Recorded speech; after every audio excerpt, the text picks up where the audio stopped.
you don't like the funky music. It's silly. It is silly. It came with it, so that's what I'm using it. Hey, everybody. Welcome to the first episode of my big fat junk drawer. I am set up with sounds. I'm so excited. This is going to be an exercise in patience, and I don't know what else. We're just going to see how this goes. So basically, every week I am going to open up my junk drawer because I have a house full of junk drawers. And I'm going to bring out an object and it'll be the topic of the day. It'll just be where we start our conversations. Today, I have a special guest, but I won't introduce them until I open up the junk drawer first and we'll see what's inside. It's a very quiet drawer. You don't know how many sound files I went through to find a drawer sound. Anyway, so I've rummaged around my drawer. Today, I've pulled out a Sharpie. I don't know about you, but Sharpies were the rich man's markers when I was growing up. We only had Crayola. In our house, we have a lot of Sharpies, mostly black, silver, and gold. Because, and this is directly related to my guest today, straight from the couch upstairs, let me introduce Mike Ehring. Hi, Mike. Hi. Welcome. Thank you.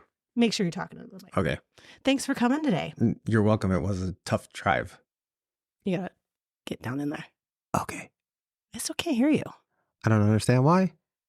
I can hear me. You can? Yes. Oh, okay. This is really gonna be rough. So, Mike, why do you use Sharpies and why are they all over our house? Because I used to run around and bother your random celebrities to sign junk and pieces of paper and record albums and photos and stuff. And that was the best marker to use. Really? Yes.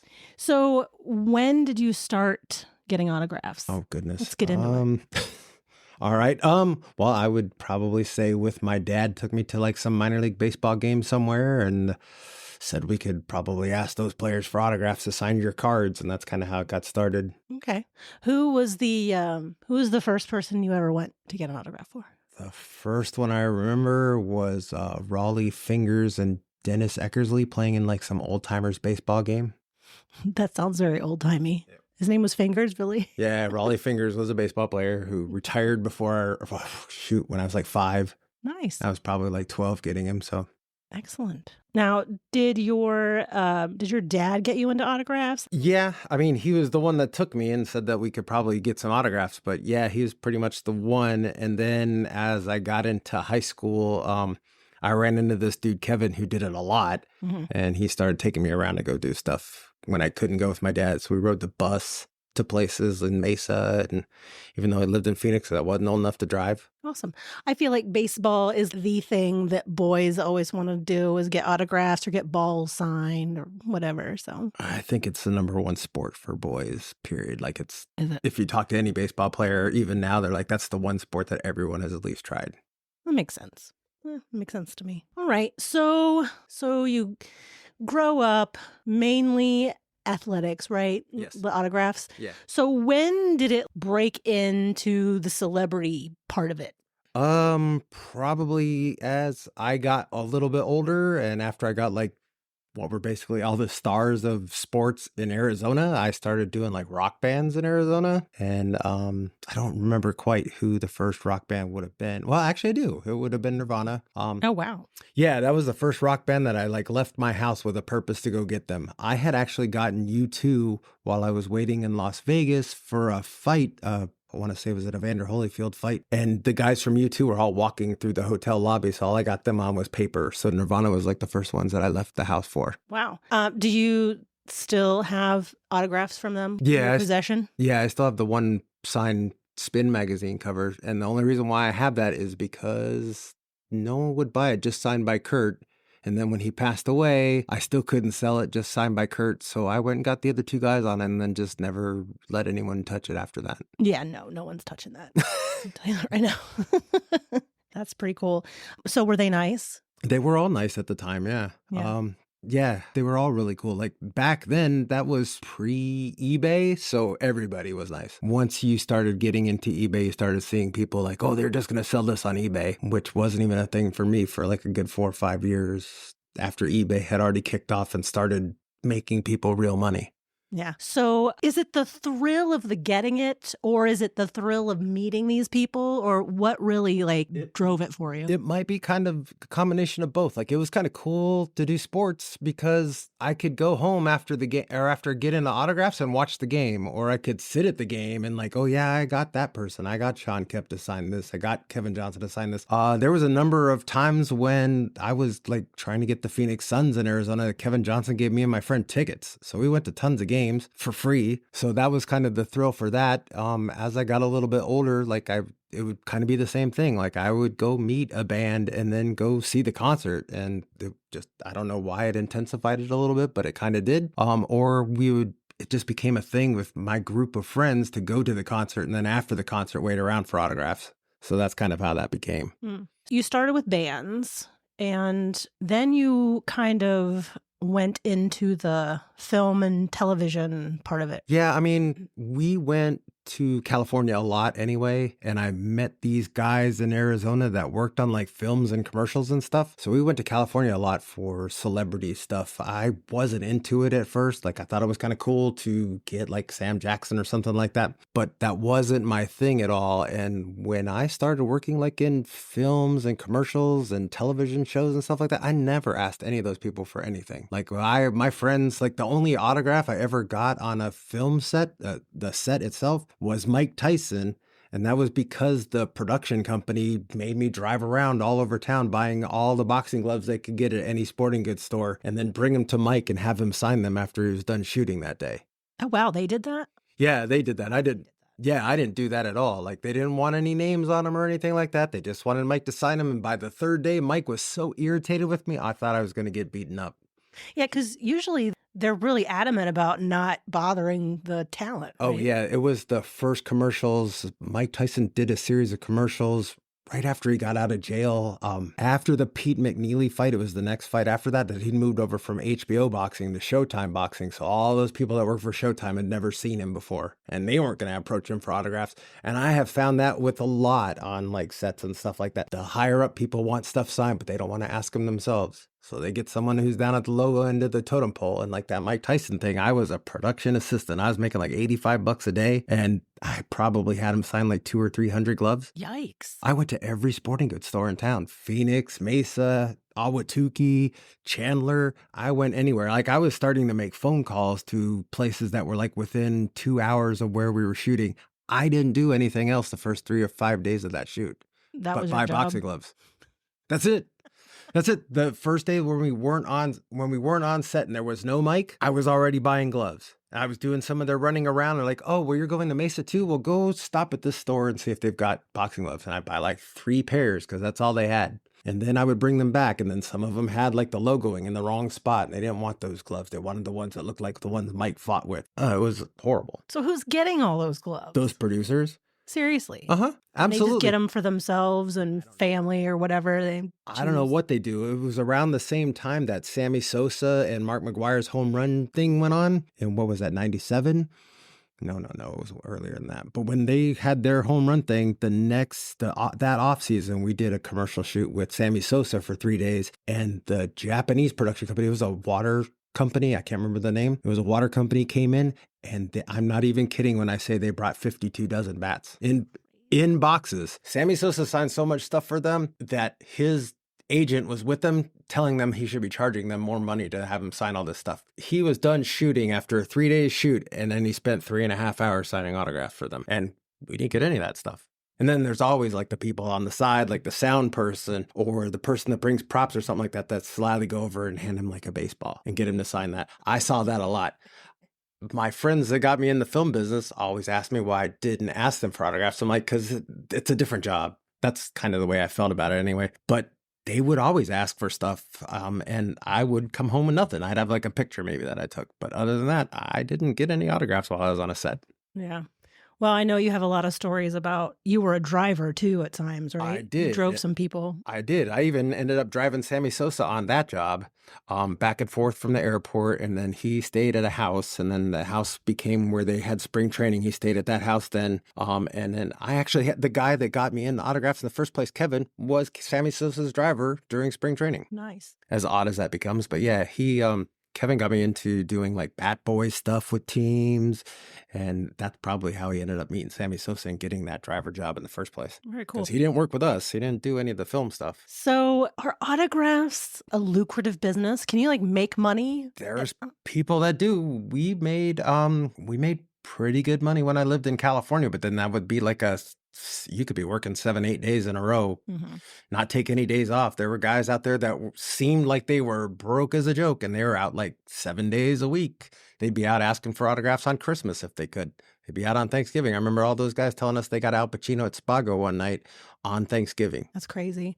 I do know that you could go anywhere out there to the grocery store and see somebody. Yeah. Like they're just literally everywhere. Yeah, I went into Best Buy one time on Santa Monica Boulevard and saw Tom Cruise and Peter Jackson in the same store at the same time at Best Buy. And then, like I told you once before, me and our daughter were shopping at Target when she was a baby and saw Slash in the elevator when we were coming down from Target, he was going up. Didn't you see Al Pacino in there one time? Same He was Target. giving money to his teen at that point. Yeah, he was giving kid that was. He had but kids.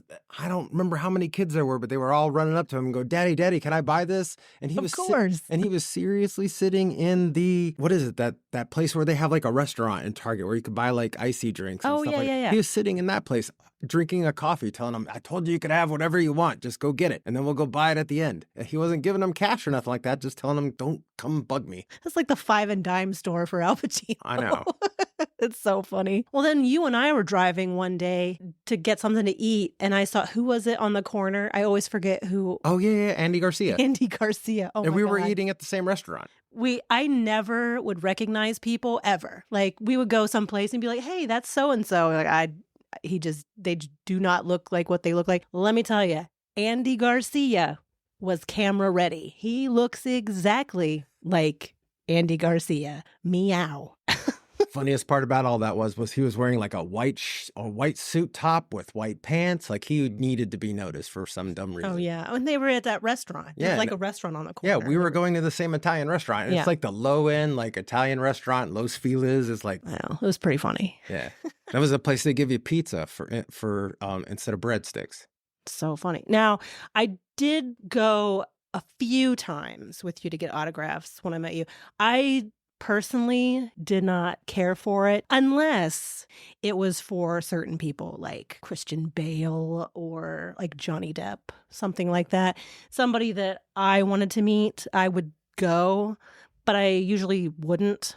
If it was for anybody else. And the crowd of autographers are crazy, like cray people. Can be. Yeah. You would be standing, like for instance, I went with you, was it Jimmy Kimmel? I stood out there with you a couple times. Yes. And they have this technique where they like put the photograph like over you and like over your picture of when you're standing there. And I don't have any game at all. I'm just this nice Midwestern girl, and they're just like shoving me aside to get autographs of Joe Schmo at the Jimmy Kimmel show. And it was terrifying sometimes. These people, I think, are on a level with the paparazzi. And we would meet paparazzi, like the same paparazzi people would be where the autographers were. So it was like a meeting of these two groups of really Intense individuals. Yes, that's a perfect word. Intense people trying to get either the money shot for these celebrities or an autograph that they could just go to town with and sell. The funniest thing for you is when we went for Robert Englund. Freddy Krueger. And there was only like me and you and this other guy and his girlfriend, just regular random folks. And that guy had his girlfriend going over the top of you for every single one. That way, when you tried to get one, I'd be like, "You didn't get one." She didn't get one. She's like, "Oh, yes, she did." Because his girlfriend was going over the top of you and he constantly thought he was signing for you. Yeah, his handler shoved me aside. He was like, "No, you got one." I'm like, "I did not get one, but fine. It was funny though, because that signing was in a cemetery. It was. It was. They were showing a movie on the cemetery wall. Yeah, because they do that in the summer. They have summer movies in the cemetery. Yeah, don't go to Hollywood. There's a lot of weird stuff goes on It's like very strange, but I have friends that go to those movies in the cemetery. That line driving in was disgusting. It was crazy. And it wasn't even for one of the bigger Freddy Krueger movies. It wasn't even a Freddy Krueger movie. It was like some other horror movie that he'd been in. I know. It was pretty funny. And we went one time, was it that award show that was down by the beach where I was like standing by Matthew Broderick and you're like, Oh no, that was what was that for? We were waiting for the Gallagher brothers from Oasis. And I told you, I said, keep an eye out because Matthew Broderick is staying around here somewhere. And he came walking up from behind us. Standing right beside me. I'm like, here he is. I'm like, he's standing right behind you. And you were like, what? I'm like, there he is. It was crazy. But yeah, most of the time, unless they were right in my face, I couldn't tell who they were. And one of the first ones I went to was really funny. You said we had to go to the Chateau Marmont to get what? Radiohead? Was that Radiohead? Oh, it was Radiohead, yeah. I had no clue who any of those people. I listened to Radiohead, but I couldn't pick them up in a lineup. And I was just like going around to these dudes. I'm like, is he one? And I go and get their autograph. And there was only like 4 or 5 people at the hotel. That's the other reason why I like doing rock bands. There's hardly anyone there. No one knows where they're staying. And also, they're willing to usually sign for chicks. Let's just put that out there. Probably. They're nicer to the ladies than the dudes. It's funny. When we first moved here, I made you go for Roger Waters of Pink Floyd. You could care less. Dave Grohl, though, I'll wait till 4 o'clock in the morning and I'll forget going to sleep because I got to be at work 3 hours later. But Roger Waters, here. Well, like I said, I go for certain people. Dave Grohl was one, and I was willing that day. That was quite funny. Quite funny indeed. So what else? Who is the one person that you got autographs for regularly in California? Regularly. Who was your favorite? Oh, my favorite was always Harrison Ford. I knew you were going to say that. I would get the nicer ones would be like Matt Damon. Yeah. That guy would sign like everything that you had. He would talk to you about his movies. I was able to get like Billy Bob Thornton. And like a lot of people are really afraid to like ask questions other than like, oh, I loved your eyes in this movie or something like that. But like I asked Billy Bob Thornton, like what was his favorite movie he was in besides Sling Blade? Because obviously he directed it, won an Oscar for it. And he was actually able to look right at me, talk to me like I was standing right next to him, even though he was like 2 people away. And he'd be like, I really liked working on A Simple Plan with Sam Raimi. Some people were really friendly and chatty. And then there's some people like Bruce Willis who's just get out of my face. Harrison Ford kind of knew you by name, didn't he? Yeah. He'd be like, what do you have for me today, Mike? It's so frightening. Oh my gosh. But he was good for it most of the time. Yeah, it was kind of. Only when the crowds got really big is when Harrison wouldn't be cool with it. So some people would say, at what point does it get intrusive? What is your point where you would stop following somebody? Because kids, if they have their kids with them. Or I wouldn't ask kids for autographs, one or the other. Like people ask like who is famous when I was leaving, Breslin kids, Dakota Fanning, they were all like famous, but they were like at that age where they're like 10, 12 years old. I couldn't ask little kids for autographs.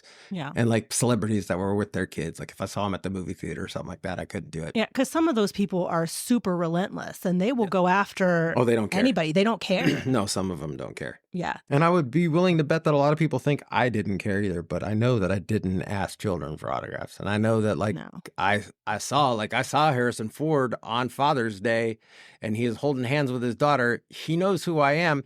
There was another guy and his child with them, and Harrison like gave me that cut it off, don't even ask kind of thing. And I just kind of hung back. That guy and his kid walked right up to him, asked him for autographs right in front of his kid on Father's Day. Yeah, that's a little creepy and weird. I couldn't do it. Plus, I knew that I would see Harrison at some other point the following week. Right. Well, you don't want to cross him or Callista. But I mean, there was like autograph guys in LA who used their kids to get stuff signed for them too. Like I know Tommy Lee Jones doesn't sign autographs, but every time this one dude with his kid showed up, Tommy Lee Jones signed. If you walked up to Tommy Lee Jones and it was 2 adults, he would tell us, you want to start an international incident here? Oh, I saw some people that would bring their kids to those things. Yeah. I'd be like, oh my gosh. There was a guy that brought his whole family. We used to call him La Familia.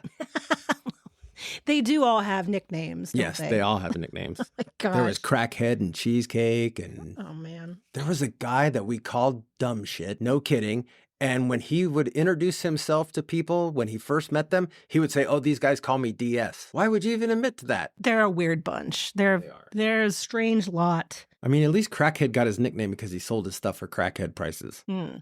Cheesecake got his nickname because he snuck into an after party, and instead of getting, I want to say it was Catherine Zeta-Jones, but I couldn't be right. But instead of getting them, he was more interested in the cheesecake they were giving to the people that were eating in the party. He's like, "Oh, I needed the cheesecake. I'll see Catherine again." So funny. Well, it was weird whenever I'd go with you. If it was someone that was super into, I felt like a nervous child, like Peter Jackson. I met him. No, was it Peter Jackson? No, it was Guillermo del Toro. Guillermo del Toro. See, I don't know who they are now. But Guillermo del Toro, I love Labyrinth. If you've never seen it, you must, because it's one of my favorite movies of all time. I did have the wherewithal to actually just say, you know what? I love your work. I think you're one of the best storytellers I've ever seen. And he was very grateful and gracious. And but sometimes you just don't know what to say. Like when Dave Grohl was squeezing your shoulder and it's 4:00 in the morning. It's 4:00 in the It's 4 morning. o'clock Do in you the know where Amanda is now? Yeah. Well, we had that one instance with Foo Fighters when we saw them in Cleveland, right? Blossom. That was one time we did not know, but his girls were with him. It was not a good scene. And I was like, oh, I feel so bad. We did not get his autograph that day. No, he actually said something to the effect of, "I just don't like it when people know where I'm not supposed to be." Right. And he was with his daughter. We didn't even notice it until we saw her head sticking out of the back of the car. Yeah, I was like, ooh, I feel gross. But then he rolled down the window, waved at me. He was like, sorry. So he is a nice dude, but I do not like to intrude like that. I think that's weird. So what other stories? What is one of the meanest people? Oh, I would always say, and I'll continue to say this even though his health is not good, Bruce Willis was a horrible person to fans. Even the few times that I actually saw him sign for people, whether I got him or not, he would stand there and say things like, "Oh, Bruce, I'm sorry. This is how I feed my family." Like he would say that. And he said that more than once around times that I saw him, or he would just be an absolute no. My friend Yaya, who is always on the Jimmy Kimmel show back when I was living in Los Angeles, Jimmy Kimmel was always trying to get him to say nasty things about Bruce Willis. But one time they had him geared, ready to say something mean about Bruce Willis. And the story was supposed to be, he asks Bruce Willis for a photo with him. Bruce says no.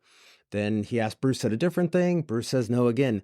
The third time he asked Bruce and Bruce goes no. And Yaya goes, "No, always. It's always next time. It's always next time." And Bruce looked him right in the face and said, "Because there's not supposed to be a next time." Told him that flat out. Jimmy Kimmel's people were hoping that Yaya would tell that story. And right before that, they came back to the green room because I went with Yaya to the green room. And they said, "We're not going to use the Bruce Willis story today because he's advertising on our show today." So the story never got there. Wow, that's crazy. Yikes.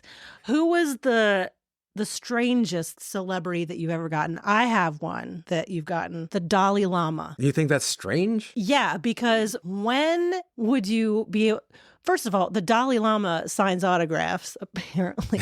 He takes pictures with people too. Because he came for something in Los Angeles. I forget. Oh, yeah. We went to Santa Barbara for this thing, and my friend really wanted to get Richard Gere, and I did not want to go to this thing at all. And he's like, "The Dalai Lama's there." I had heard from people before that the Dalai Lama signs autographs. So I'm like, okay, I'll go. But he didn't take pictures? Is that... He didn't take pictures with us that day, but apparently he takes pictures with people too. But he came out. We were standing across the street. They had limousines in front of us so that we couldn't cross the street in front of him. He came over to sign for people. There was people with books and stuff like that, and he signed our photos. Flat out, like 11 by 14s of pictures of him, like all gussied up. Went ahead and signed them just like any other normal celebrity. Okay, so gussied up. Meanwhile, Richard Gere signed nothing. He's standing over there on the other side of the street with his arms folded, watching the Dalai Lama sign, and then he waves his hand. "No, I can't." "You can't, but the Dalai Lama can?" Yeah. I mean, I have a weird thing about getting presidents and stuff like that anyway, and religious Some leaders. people are into that. Like, they have a whole filing cabinet of stuff like that, like political figures and things like that. But I thought the Dalai Lama was hilarious. In fact, we loved it so much that when Emma was a baby, we called it the holy. I know it's sacrilegious. We had like the Trinity in her bedroom. It was because we had Carol Spinney's autograph on Oscar and Big Bird, but in the middle was the Dalai Lama, they were nicely framed. Yeah, it was pretty cute. It was pretty funny. I don't think Emma knows who that is still. No, she doesn't. She has no idea. She may know now, but maybe. I don't know. I wouldn't have thought that was the weirdest person I got, though. But well, who do you think is the weirdest? Well, I got so, and I hate to say this, bored with autographs that I went after weird stuff. Like I went after like circus people. Circus people? I went after I've never circus heard people. this. I started off with circus people because I needed that guy in the Cirque du Soleil who was in the Ocean's 11 movie, that Shaipo Quinn. He was in Cirque du Soleil. I needed him. So I started getting like people from the Jim Rose Circus, those freak show guys that like shoved like things through their breast and they're, hung themselves by their nose and that kind of stuff. I started doing like all sorts of sports, like most people, kind of center around like hockey, basketball, baseball, football. I did surfers and volleyball players, and not just the ones that were like in the Olympics either. I did skateboarders. Now those things are common, but back then, like I would be the only person with photos. Yeah. Like Steve Caballero would be like, where did you get these? And he'd sign them. And then he'd go, I don't know if I should be signing these. These are not likeness rights. These are taken out of a magazine. You guys making copies. That's what I was doing. But, I was getting weird people like that. That's funny. Well, I do go to race car stuff with you sometimes. I did every race car thing you could think of. I did Noto GPX guys, Indy drivers. I did the guys that did circus flips on their motorcycles like Travis Pastrana. And then, like I said, that was before like they were all mainstream people. Like they're seriously like selling them for like $7 if I could at all. My brother went with me for motocross motorcycle drivers once. I did skydivers once. I still want to get the guy who jumped from the highest point ever when he was in outer space and jumped and landed on the ground. I want to get that guy, but I don't know how to get him. His name's like Oscar something. I can't remember his last name. If I think about it, I could probably figure it out, but he lives in like Sweden, so it's not going to happen. That's difficult. Yeah, it's going to be difficult. I'm not going to go knocking on his door. No, not at all. I did that too, though. I went to London with a couple guys and knocked on people's doors who were in Star Wars movies. Did you get Chewie, the guy that played Chewbacca? Yeah, I've gotten Peter Mayhew. You've gotten Peter Mayhew. Did I? Yeah. See, I don't even remember the Hollywood Collector Show. Oh, really? Yeah. Oh, God. But no, I only remember Corey Haim and Carol Spinney, because see, those are who I wanted to meet. Yeah. I went for whatever I could get my hands on that other people didn't have. And the stuff that I had, no one had surfers. That's if anyone had anything, they had Kelly Slater. I had all the other people. Now, would you sell those, or are they still upstairs? They're still upstairs. A lot of it. There's so much like NHRA drag racing stuff and like everything in that folder, everyone's retired. Oh my God. So if anyone is in the market for surfing autographs, apparently we have some. Almost every NASCAR driver I have now is retired. I'm pretty sure that all the guys from the original Indy 500 guys are all retired, but they're all still there. Like we still get like Michael Andretti's and stuff like that. And then I easily have like the last 25 years of Indy drivers that have won the Indy 500. And you get the helmet signed every year. We go to that Mid-Ohio race, the Indy race, and you get that helmet signed. Yeah, and I'm just getting guys that have won the Indy 500 on those. Yeah. Now you've kind of switched gears since, we don't live in California anymore. It's just kind of more for fun now, right? Yeah. You still kind of just go to enjoy it. Yeah. Something fun to do. Yeah. And the funny part is like the old stuff that I've gotten out of Hollywood and stuff like that stuff is extremely valuable now. Yeah. Like I would attempt to sell like a Daniel Day-Lewis for $100. No, it wouldn't take less than $1,000. No, not even that, because that guy's not coming back. I wish, but he's not. He's gardening somewhere.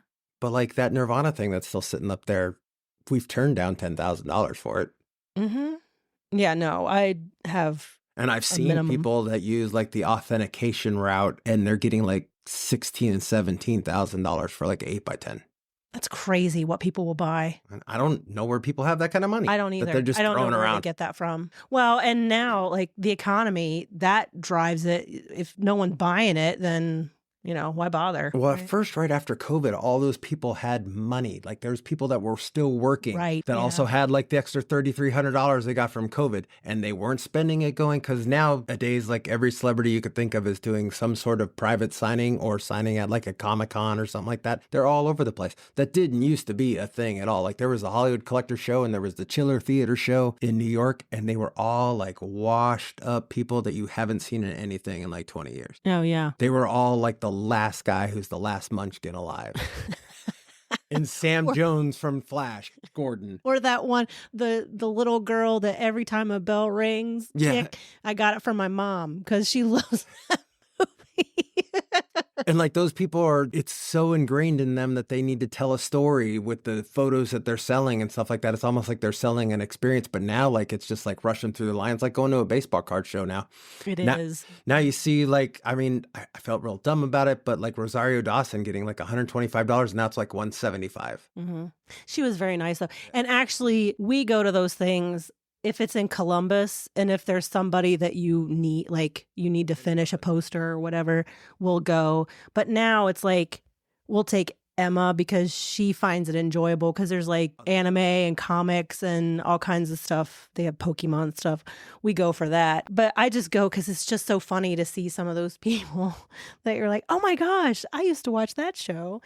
This year, I am crossing my fingers for the ladies of Charmed to come to Columbus. Oh, man, I am crossing my fingers for that one. Yeah, we did meet Rosario Dawson last year, Yeah. and me and Emma. Yeah. And we got a Rosario picture with her. She was very kind. Yeah. She was very nice. But you see like that, and that didn't used to be the thing. Like the Chiller Theater Show and the Hollywood Collector Show, like everyone was capped at like $20. Yeah. $20. Wow. But they were all gone. Like there was people that were like $10. Like I get the guy who was R2D2, I'd walk up to him with one and he want $20. But if I walked up to him with like 10, he's like, how about just let's make it $80? Yeah. Anthony Daniels did No, Kenny Baker. Oh, The okay. guy that- Oh, no. He R2D2. R2. Oh, okay. Yeah, Kenny Baker told me like this whole story. I had all this stuff that was already signed by Anthony Daniels. In fact, me and my brother had went to a show in New Jersey for Anthony Daniels, and he was the most I'd ever spent at the time for an autograph, $25, and I needed 59 things signed. So I handed him like this stack of cash, and then Anthony Daniels flat out told me, he goes, hold on, I need to go to the bathroom first, and then I will come back to do this. He took a break because he saw how much it was.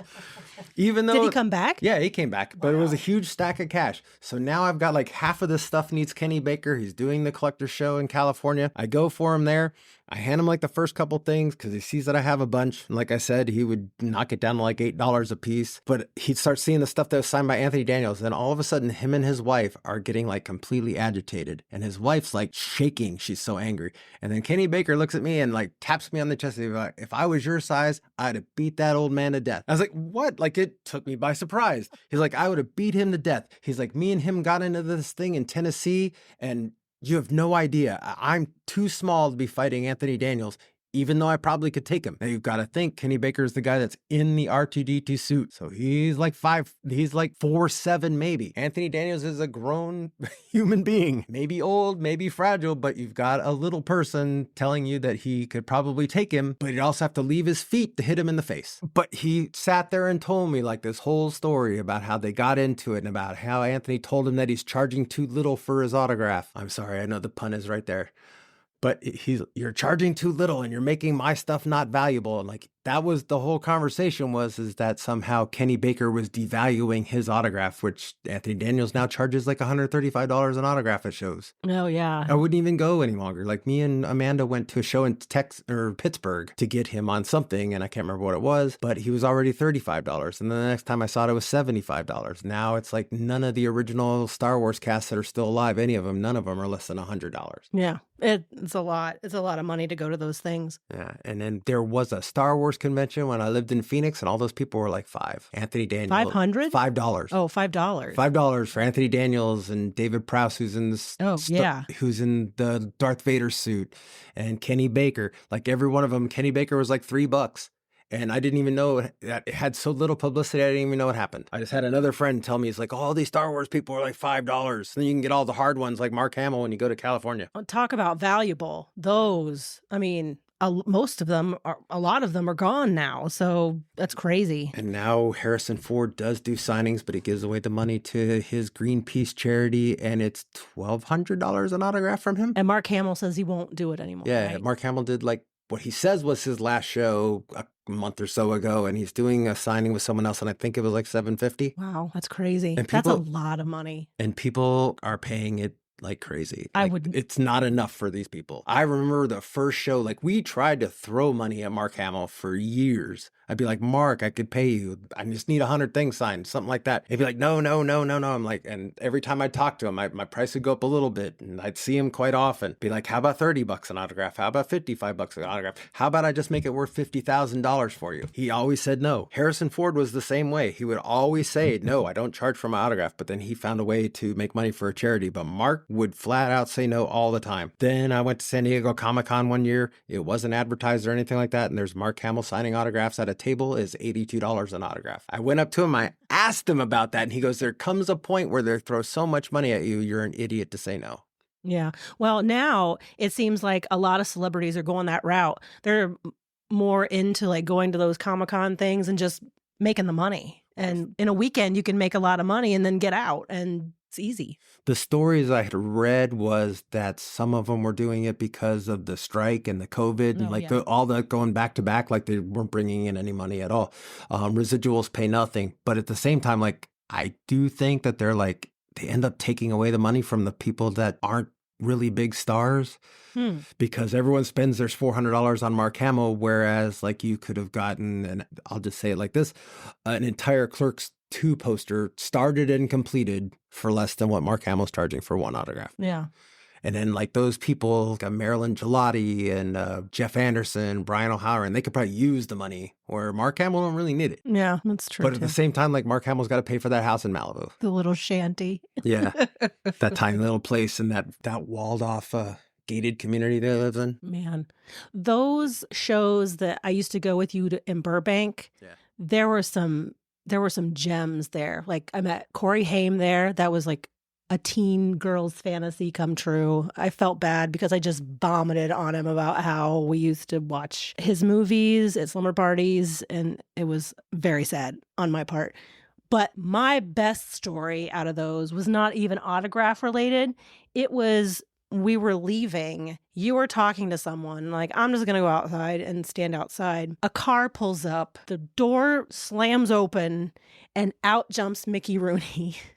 And he's just yelling a stream of obscenities at people around him.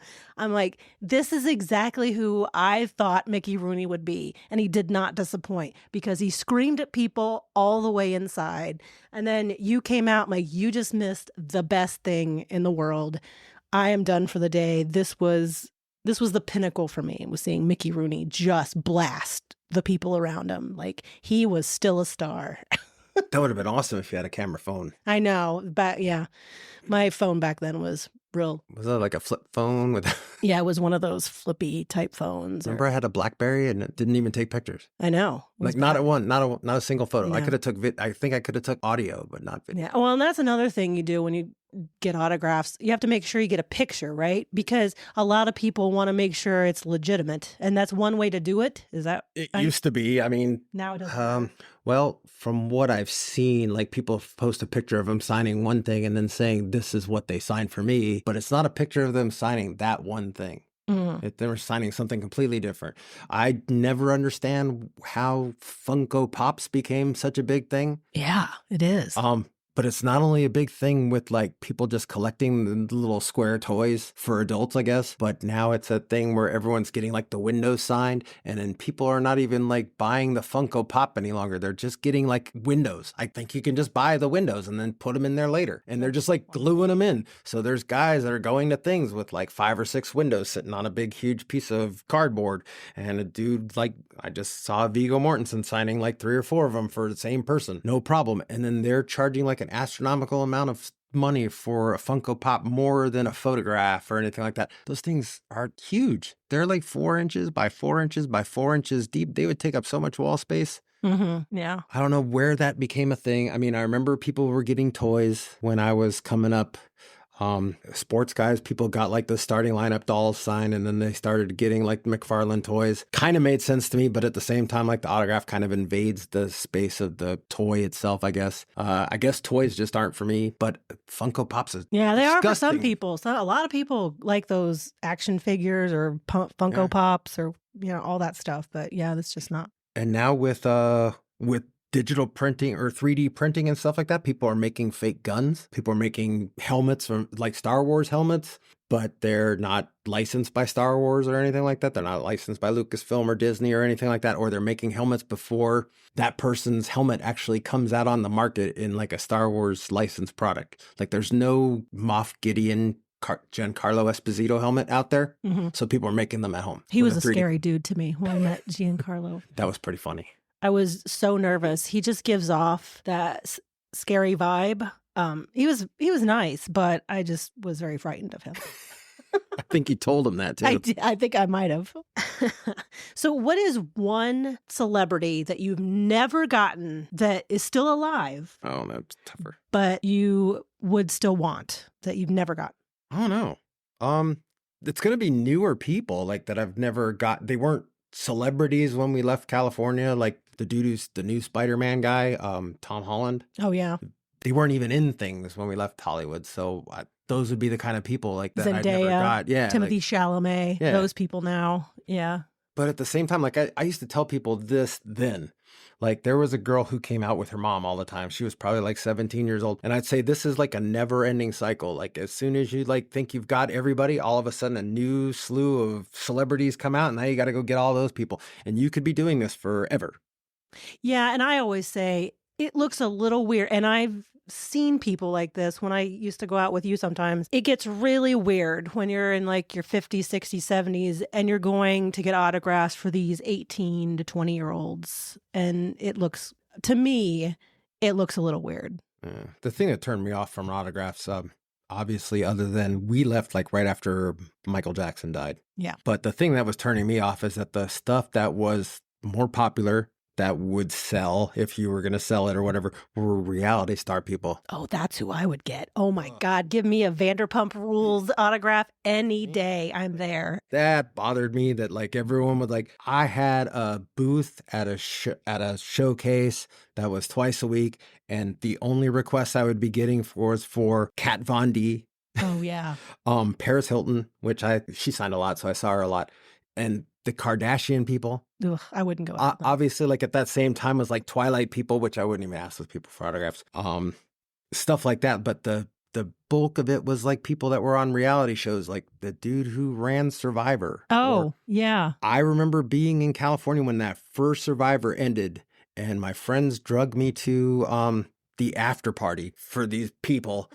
And no one was trying to get the dude who just won the first ever reality show, that Richard, whatever his name is. Hatch. Yeah. They weren't trying to get him. They were all trying to get that Colleen Haskell girl, that little girl that looked like she was like 15 years old.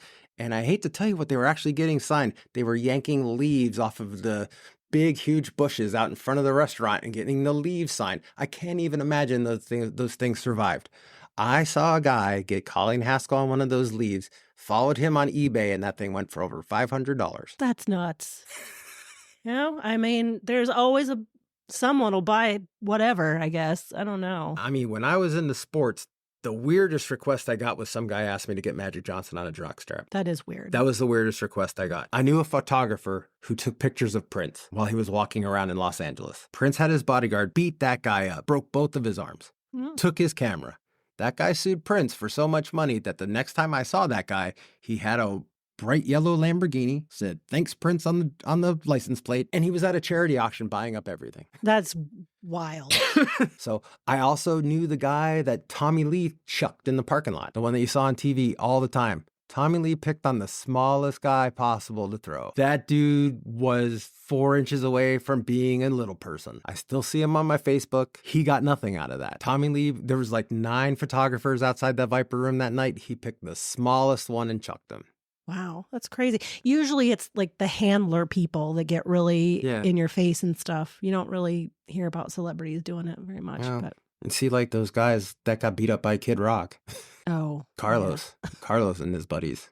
And Mike got beat up by Kid Rock so bad that he had a leg brace on for a year. But sometimes that leg brace would switch to the other leg. That guy's infamous in the autograph world. He has a movie about himself. I hope no one listens to this from those autograph days because... Oh, I hope they all do. He's threatened me several times on Facebook. Those are some people, let me tell you. He seriously come like right on my Facebook, slid into my DMs, so to speak, and start threatening me. You ever come back out here, you're a dead person. Wow. Yeah, he's a wonderful human being.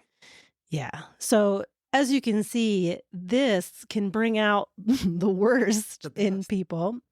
I know it is fun for you to do. And even now, if there's something going on in Cleveland or Cincinnati, if I'm not into it, you go and get them, and, more power to you. We all have our hobbies. We all have the things that we like to do. And that just happens to be one of them for you. And I know now you don't get out as much, but it's just something we do sometimes. So thanks for telling your stories today. Thank you for being on the very first episode.